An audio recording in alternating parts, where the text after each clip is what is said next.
Hello my beginner buddies out there. Today's lesson is for those of you who want to start your journey into getting out your inner Eddie Van Halen.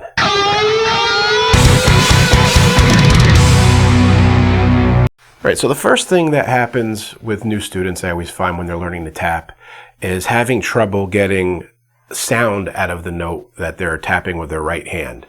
Bringing your hand down onto a string, or bringing your finger down onto a string, is not the hard part. It's when you take your finger off. So if I just as an exercise hold down a note on the first string, I'm going to hold down the 8th fret first string, so it's a C.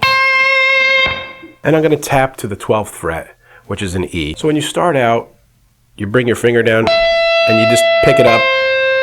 And if you try to do that fast, you hear it kind of dies out. There's not a lot of sound there when you're lifting your finger. It's certainly not consistent.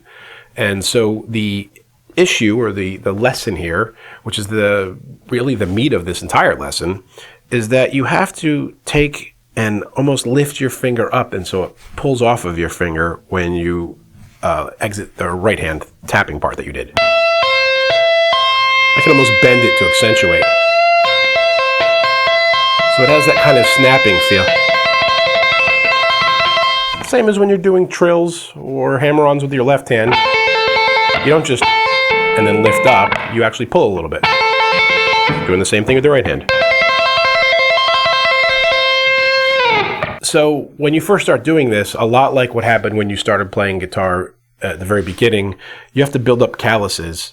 So you're going to build up a callus on whether it's your pointer finger that you're using or your middle finger that you're using for tapping.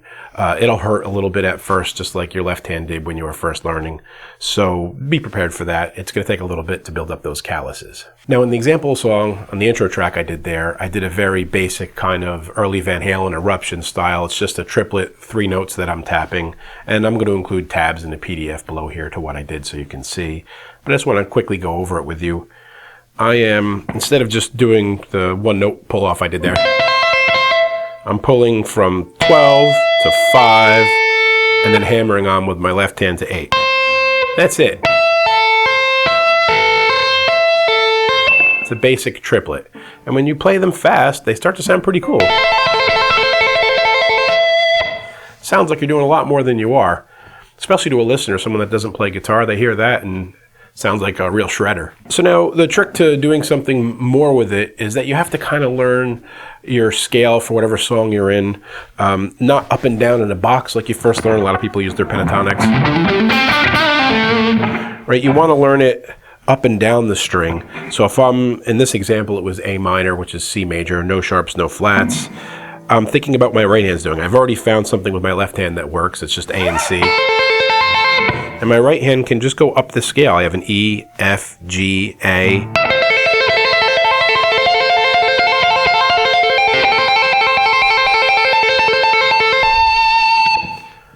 Sounds pretty cool. Now that's just moving the right hand. You can move the left hand too. You might want to prepare a couple places that you're playing in. In the example, I was doing the A to the C. Then I can go down and do G to A. So if I keep the right hand doing the same thing, but just move the left,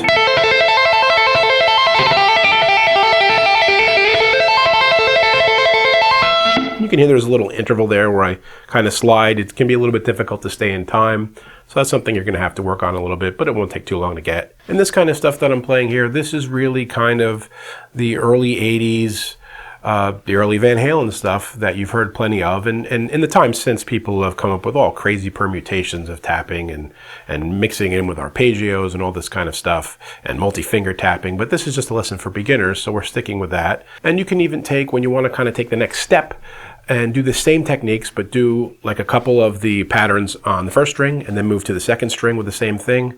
So for instance, I have the 12, 5, 8.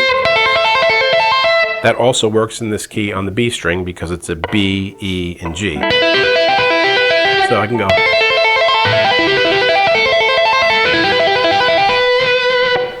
That would be your next kind of step, is if you want to go across strings. And in the example song here, I did something, a very slow version of something that was more advanced. The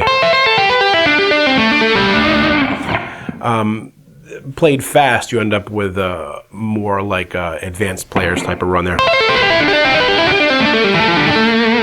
But I mention it here because, it's part of the song and I put it in the tabs. And I wanted you to see kind of where you can go with this after you've done just the basic stuff, at least like a little teaser of what you can do with some more advanced tapping. Now, the one other thing that comes up with new students invariably when I'm teaching them how to tap when they're first starting with this is what to do with the pick, right? So as I said, you can pick or you can tap with your index finger or your middle finger. And if you've got a pick between your index and thumb, and then you start tapping, and it's easy to go right back to the pick if you're using your middle finger. Now for me, I was never able to get comfortable tapping with my middle finger. You can see there, I was even a little bit unsure of myself. I always end up switching the pick, and I'm gonna put up a picture of this, into my middle finger and doing this kind of move where I grip it around the edges. And like I said, I'll show you a picture. And then I switch back. I don't know why that's the way I did it. Some of these things are just going to be whatever's most comfortable for you as you go. So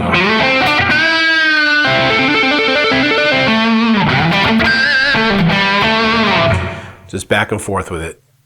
So whatever works best for you. I would say probably you want to try using the middle finger first so you don't have to learn to move with the pick. But if, like me, you're just very uncomfortable with using that finger as your tapping finger, try to learn the pick move.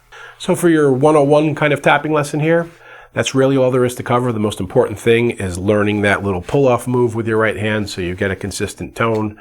Of course, practice these things with beats or even with a metronome just so that you learn to stay in time. There's a tendency to speed up or get very sloppy with time, especially when playing legato riffs and incorporating a new hand that you haven't used for that type of thing before.